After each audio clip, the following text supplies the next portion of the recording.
Every night, millions of Americans open their phones for just 5 minutes. They are not planning to buy anything. They are just scrolling. A hoodie for $8, a phone case for $1, a dress cheaper than lunch, a kitchen gadget that looks useful, even though they already have 3. Then comes the thought, it's so cheap, why not? One tap becomes 2. 2 items become 10. And suddenly, a cart full of random products feels like a smart decision. Not because people need those things, but because the price feels too small to regret.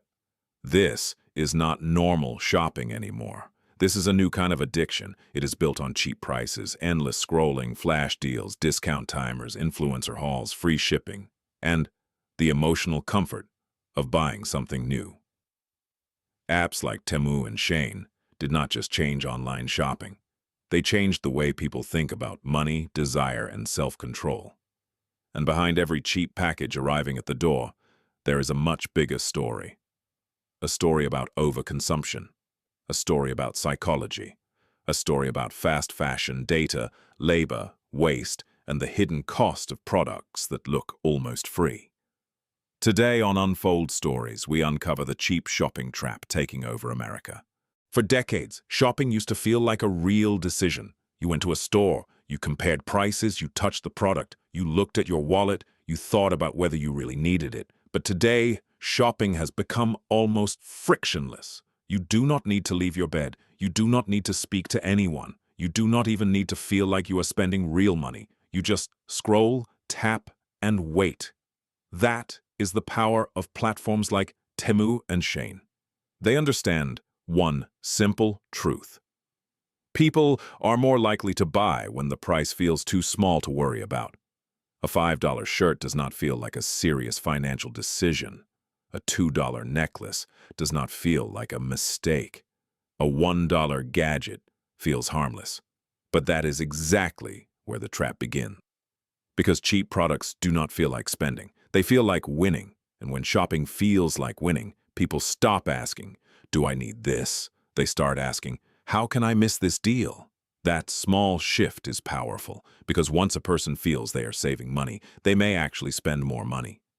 A normal shopper buys one product they need, but a bargain shopper buys 10 products, because each one looks like a deal. This is how a simple purchase turns into a haul, a cart becomes a collection, a package becomes entertainment, and delivery becomes an emotional reward.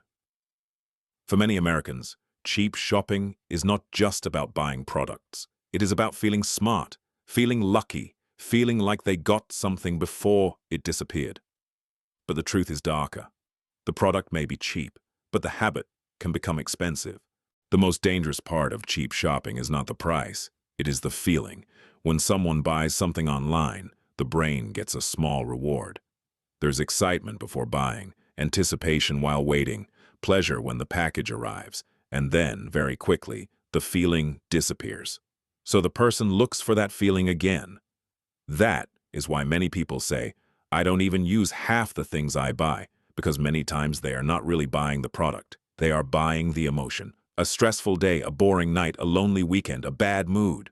Then suddenly, shopping becomes comfort. It gives a person something to look forward to, something new, something small, something they can control. But the comfort does not last. The package arrives, the item is opened, the excitement fades, and then the person starts scrolling again. This is how the cycle begins. Scroll, want, buy, wait, receive, forget, repeat. Cheap shopping works so well because the risk feels low. When a person buys something expensive, they usually think twice. But when something costs $3, the brain says, it doesn't matter, but it does matter. Not once, not twice. But after weeks and months of repeated buying, $5 here, $12 there, $25 next week, another small order after payday. Slowly, these tiny purchases become a habit, and the habit becomes part of daily life. The scary part is that it does not feel like addiction. It feels normal. It feels like entertainment. It feels like self-care. It feels like a reward. But when a person starts buying things they do not need with money they should save just to feel better for a few minutes, that is no longer just shopping. That is emotional spending. Now add social media, TikTok, YouTube Shorts, Instagram Reels. A creator opens a giant package and says, "You won't believe what I got for only $50. Then comes the haul. 10 tops, 5 accessories, 3 room decor items, a bag, a makeup organizer, a random gadget nobody needed until they saw it. The video is satisfying because it feels like discovery. The viewer thinks, if she got all that for $50, maybe I should try it too. This is how shopping becomes content, and when shopping becomes content, buying more becomes normal. The old message was, buy what you need. The new message is, buy enough to show. People no longer just buy clothes, they buy aesthetics. A clean girl wardrobe, an old money look, a college outfit collection, a soft life bedroom, a gym fit rotation, a vacation look, a work-from-home setup. Every trend creates a new reason to buy, and because each item is cheap, the guilt feels small. But low guilt does not mean low impact. It just means the cost is hidden. Social media made overconsumption look beautiful.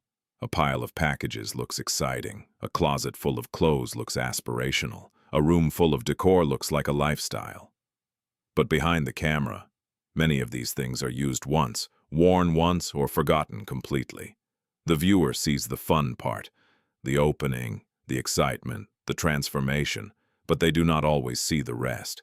The clutter, the regret, the wasted money, the full closet with nothing to wear, the drawer full of products that look better online. This is the power of haul culture. It does not just sell products. It sells the idea that more is always better. More outfits, more accessories, more gadgets, more packages, more choices. But more choices do not always create happiness. Sometimes they create noise, sometimes they create stress, sometimes they make people feel like they are never complete unless they buy one more thing. Temu and Shein did not invent shopping addiction, but they helped perfect the environment around it. They made shopping cheaper, faster, more personal, more entertaining, and harder to resist. The problem is not just that people are buying too much. The problem is that buying too much now feels normal. A cart full of things feels like a bargain.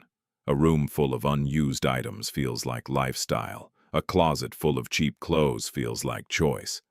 But underneath it all, one question remains. Are we buying things because we need them, or because the system has learned exactly how to make us want them? The next time a product looks too cheap to ignore, maybe the real question is not, why is this only $2? Maybe the real question is, what is this really costing me? This is Unfold Stories, real stories, raw and real. Subscribe for more documentaries about the hidden systems shaping modern life.